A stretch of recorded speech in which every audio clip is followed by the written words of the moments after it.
Estimados amigos, mais uma vez estamos na presença virtual de todos, dando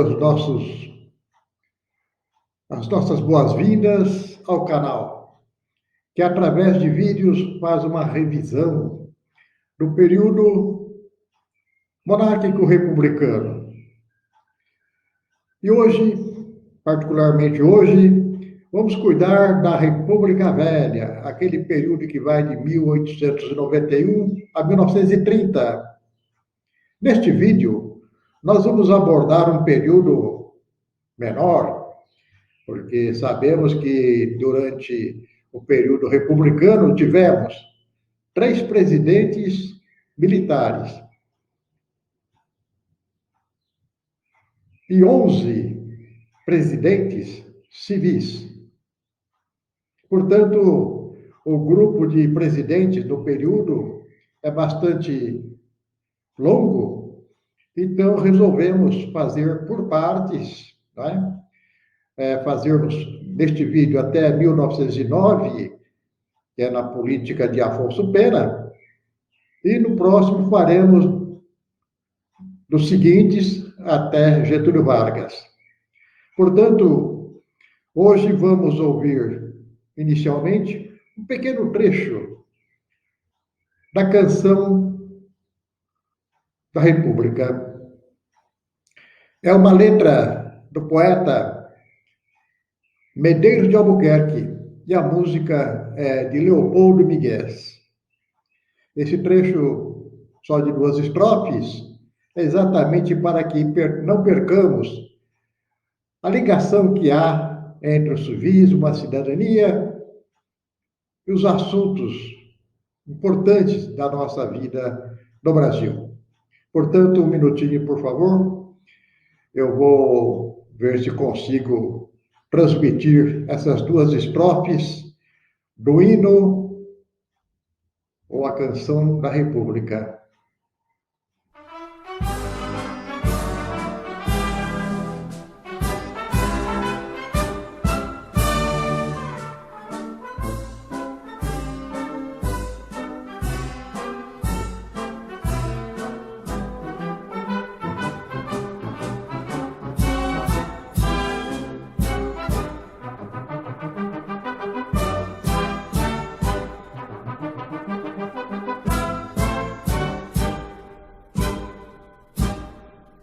Seja um palho de luz desdobrado sobre a larga amplidão destes céus, este canto rebelde o passado, bem premido os mais torpes navios. Seja um hino de glória que fale de esperanças de um novo porvir, com visões de triunfos em vale, quem por ele lutando surgir. Liberdade, liberdade, abre as asas sobre nós, das lutas na tempestade, das que usamos tua voz. Lembramos também que esta canção da República, este hino à República, ele é do dia 21 de janeiro de 1890. Logo após a proclamação da República, em 89, no ano seguinte, Medeiros de Albuquerque compõe esta belíssima canção. Bem, dando início, então, à nossa proposta, se vamos falar da República Velha, vamos falar primeiro de um período que vai de 1889 até 1894, que é o chamado período da República da Espada. Por que espada? Porque proclamada a República por Marechal Deodoro, ele tinha como vice-presidente o Marechal Floriano Peixoto, e os dois administram o país por esses quase 3 anos. Teodoro da Fonseca, tendo proclamado a República no dia 15 de novembro de 1889, Já 4 dias depois, no dia 19, ele cria a bandeira nacional. Durante o seu governo também, ele cria a primeira lei de imprensa, sendo certo que essa lei de imprensa, mesmo primitiva, ela já tinha alguns artigos que permitiam a revisão, não era censura, mas, na verdade, o que era para ser publicado deveria ser visto por alguém do próprio governo. Deodoro concede cidadania a todos os imigrantes chegados ao Brasil após a extinção da escravidão. A nacionalidade brasileira a todos esses imigrantes. No seu período também, Deodoro faz a nomeação de governadores para as antigas províncias. Até a monarquia eram províncias. Posteriormente, já no governo da República de 1891, já tínhamos também a indicação de estados. Nomeação de governadores para esses estados. Tentativa de implantação de um estado de sítio. Deodoro da Fonseca também, nos seus primeiros anos de governo, ele, 89, 90, fim de 90, ele tinha já uma certa indisposição da sociedade contra a administração dele. Ele tenta montar ou implantar um estado de sítio que nem previsto ainda era na Constituição. Ou seja, ele queria fechar o poder legislativo da época, o legislativo, Câmara e Senado, e implantar um estado de sítio por tantos dias que ele ia arbitrar, mas isso também foi impugnado pela própria sociedade. E ele, não tendo conseguido o seu objetivo, ele prefere, então, renunciar. Ele sabe que não vai conseguir impor a sua vontade, ele renuncia e assume a presidência para a conclusão do tempo a que estavam eleitos Floriano Peixoto. Floriano Peixoto assume e já enfrenta, logo em seguida, uma revolução federalista na região do Rio Grande do Sul. E também ele enfrenta a revolta da Armada. São 2 momentos em que Floriano Peixoto tem essa dificuldade de administrar. Quando é em 1894, termina o mandato dele, consequentemente termina o chamado período militar ou período das espadas, República das Espadas. Nas eleições que aconteciam sempre em 1º de março, com a posse no dia 15 de novembro, nesta primeira eleição, agora de civis, candidata-se Prudente de Moraes e é eleito. Essa eleição de Prudente de Moraes já se insere dentro daquele sistema de oligarquias, que era um governo dos poderosos. A autoridade era exercida pelos indivíduos que pertenciam a uma classe de coronéis ou fazendeiros. Aquele problema que já existia na monarquia prosseguiu na República.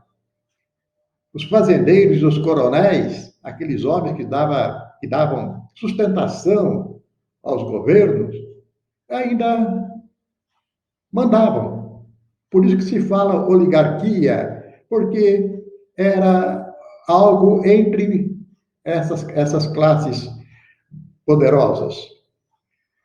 Aí começa o chamado exercício dentro dessa administração oligárquica, começa aquela política que contraria toda a nação, que é a chamada política do café com leite.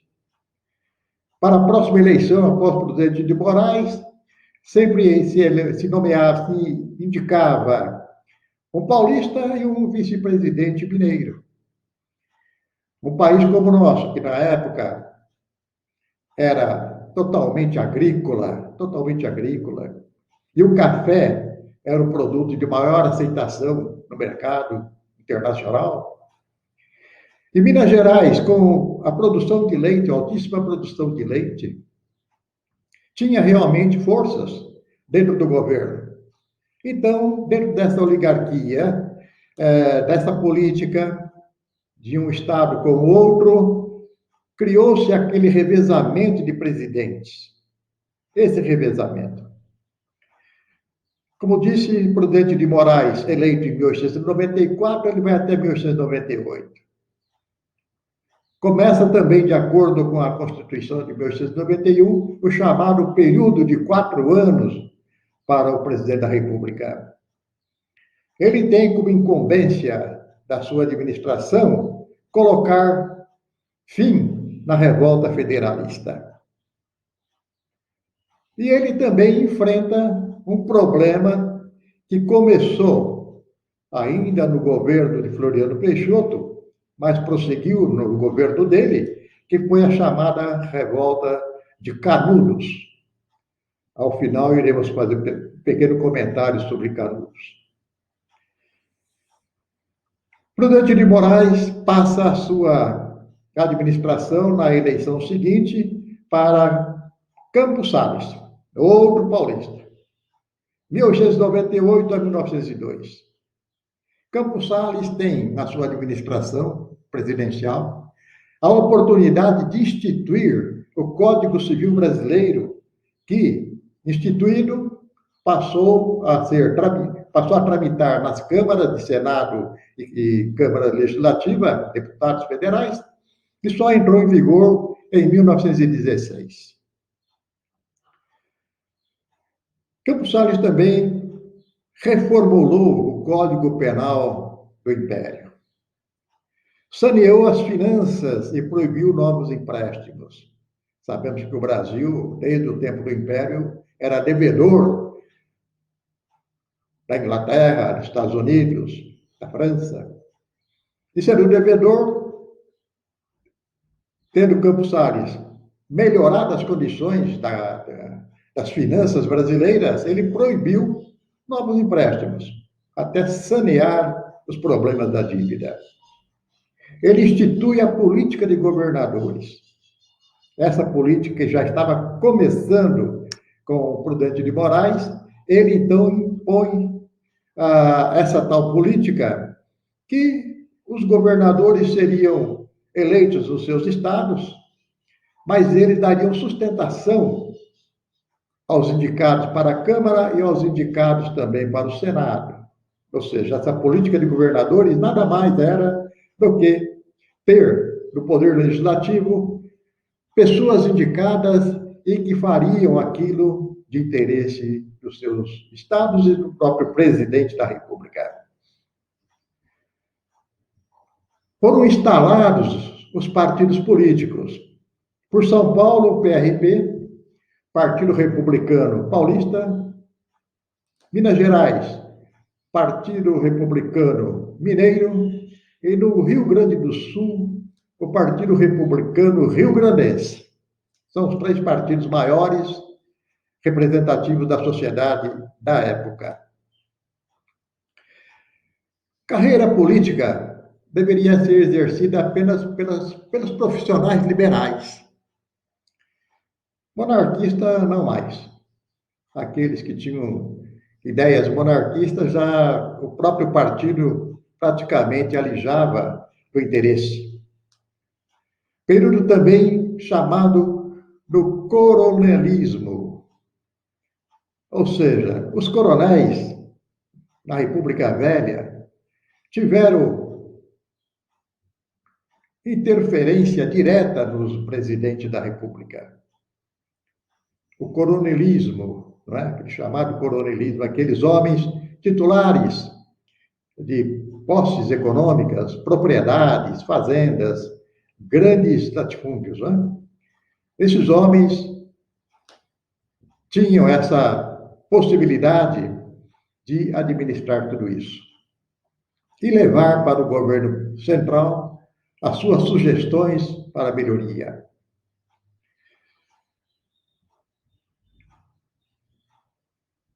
Campos Salles passa o governo na eleição seguinte para Rodrigues Alves. paulista também, 1902 até 1906. Rodrigues Alves impõe uma política também de austeridade fiscal, conforme o governo anterior.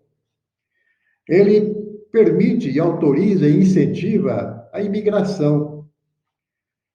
Talvez o interesse de fazendeiros e grandes sitiantes e grandes, os coronéis, na verdade, ele incentiva a imigração para que viessem ao Brasil mais mão de obra, que nós éramos carentes de mão de obra. E provado ficou que os estrangeiros aqui chegados deram incentivo à agricultura de uma forma muito verdadeira. Italianos, alemães, poloneses.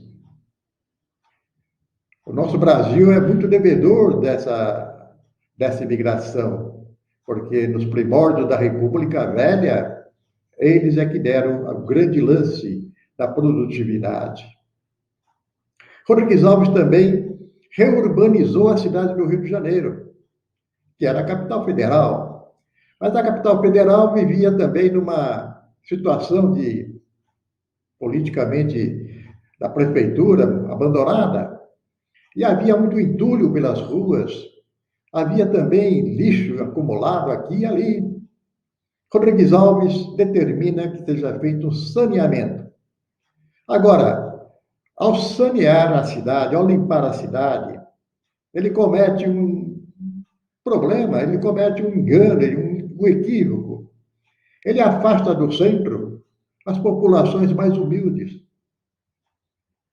Ele afasta do centro as pessoas que moravam por ali e tiveram que dar a oportunidade para a abertura de ruas, abertura de ladeiras e outro mais.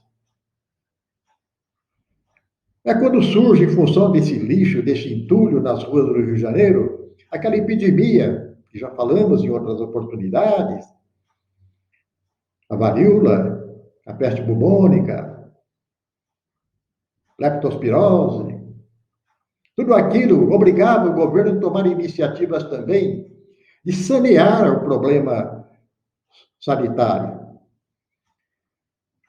O ministro da época era Oswaldo Cruz.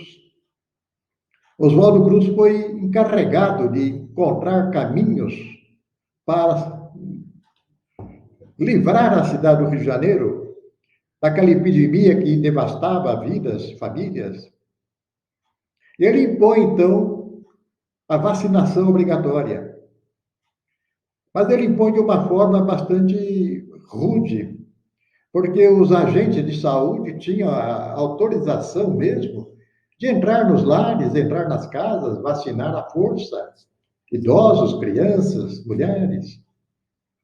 É claro que isso também gerou na sociedade da capital federal, gerou aquela animosidade contra o próprio governo, pela maneira como foi implantada de forma bastante draconiana. Rodrigues Alves, percebendo tudo aquilo e vendo os resultados negativos daquela situação, aquela revolta da vacina, chamada revolta da vacina, ele resolve, então, de acordo com a legislação, conceder às pessoas essa liberdade de ser vacinado ou não, essa opção de querer ou não ser vacinado. Mas um fato importante no governo de Rodrigues Alves foi a presença do embaixador Rio Branco. Rio Branco era o homem das relações diplomáticas com os outros países e ele implementou ações para a fixação dos limites do Brasil com o Peru, a Colômbia, o Uruguai e a Bolívia. Olhamos o mapa do Brasil e encontramos os limites do Brasil em relação aos outros países. Ação direta de Rio Branco, Visconde do Rio Branco.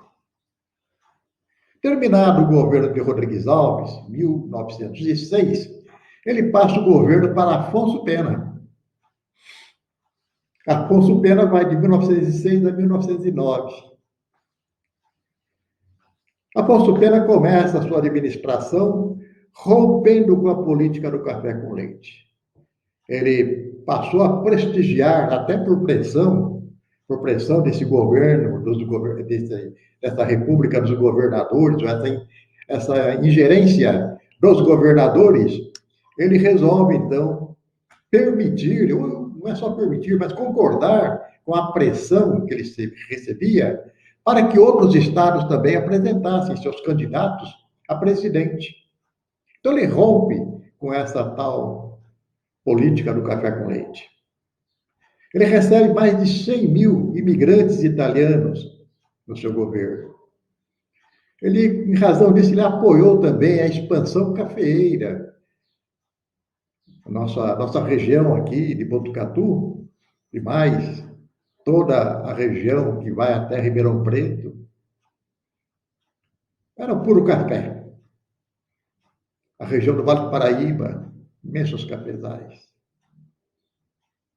Ou seja, o Brasil era um país produtor de café, sem dúvida nenhuma.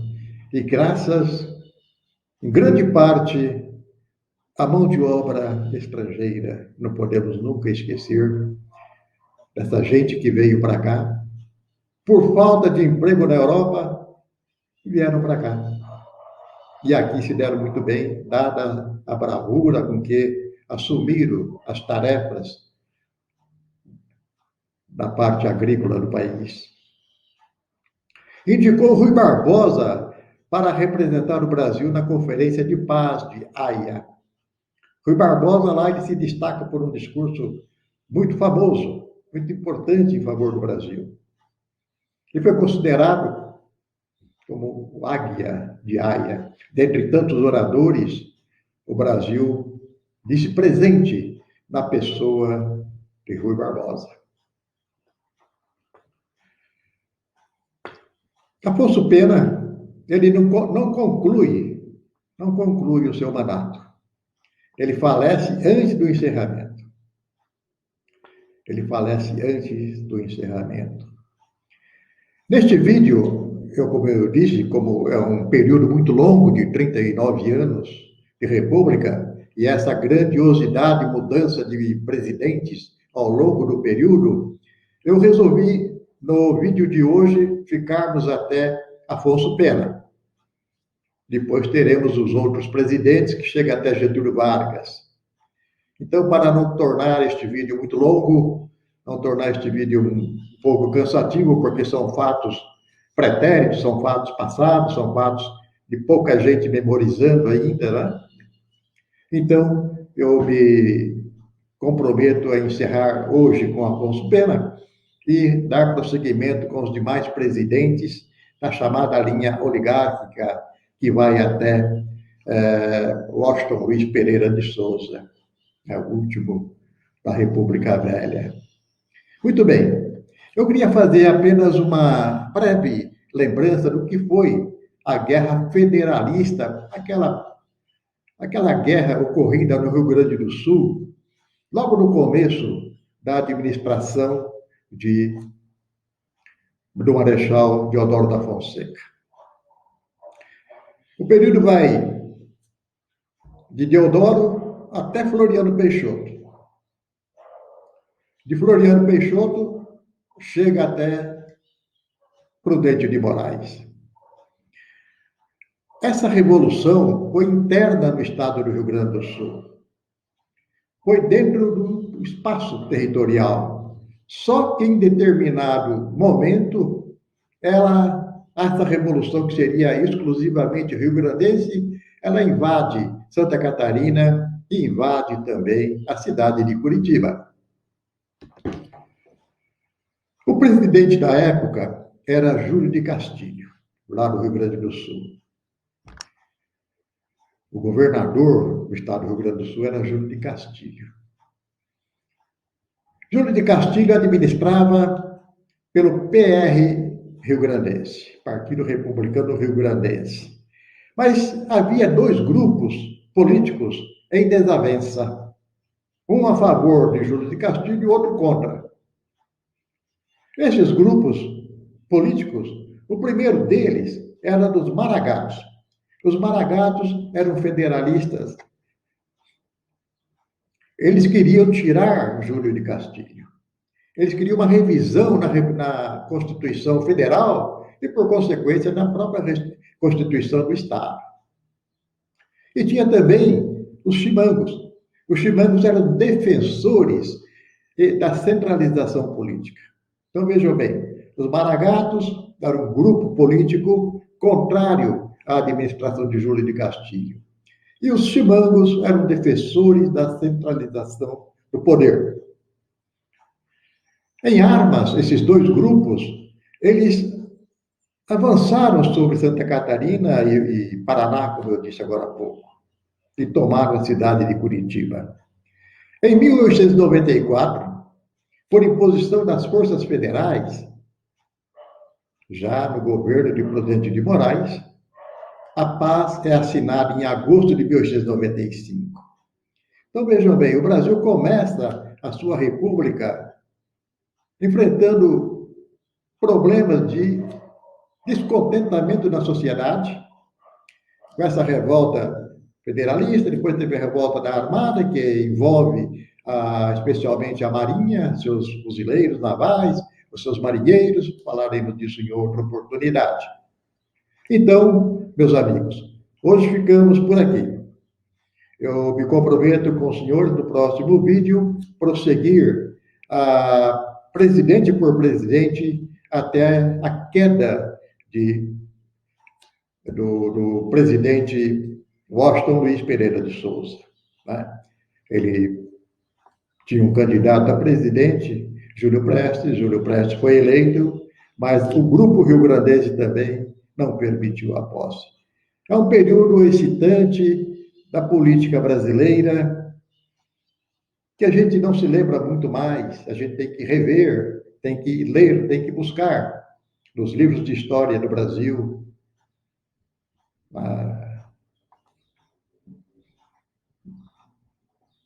no Arquivo Nacional. Vários pontos de referência são procurados para que a gente possa relembrar e tentar não deixar morrer essa chama da cidadania. Estamos próximos de uma eleição municipal e seria muito interessante que esses fatos não fossem de desconhecimento dos que pleiteiam um cargo na administração pública. Portanto, eu agradeço a atenção que dispensaram a este vídeo, agradeço a paciência também, porque sempre é assunto que envolve datas, pessoas, né?